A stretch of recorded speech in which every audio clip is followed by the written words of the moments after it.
নির্বাচনের পর ধীরে ধীরে ফিরছে স্বস্তি, সেই সাথে জমে উঠেছে লাইট, ক্যামেরা, অ্যাকশন আর আলোর ঝলকানিতে পুরো নাট্য দুনিয়া।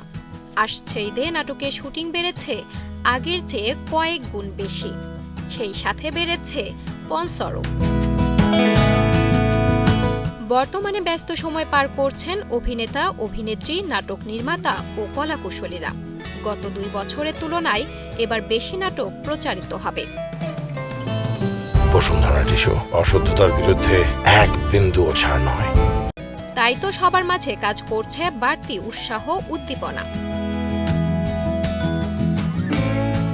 তবে স্বস্তির পাশাপাশি কিছু অস্বস্তির কথাও জানালেন নাট্যাঙ্গনের কেউ কেউ।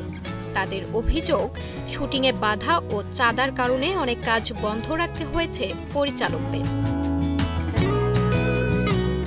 নাট্য প্রযোজকরা বলছেন, বিনিয়োগের দোটানা কেটে গেছে। নতুন সরকার কার্যক্রম শুরুর পর সবাই কাজ করেছেন উৎসাহ নিয়ে। এদিকে থেমে নেই শিল্পীরাও, এগিয়ে চলেছেন নতুন সৃজনশীলতায়। তবে নাটকের জগতে জোয়ারের আগমন হবে নাকি হারিয়ে যাবে, সময়ই বলে দিবে সেই উত্তর।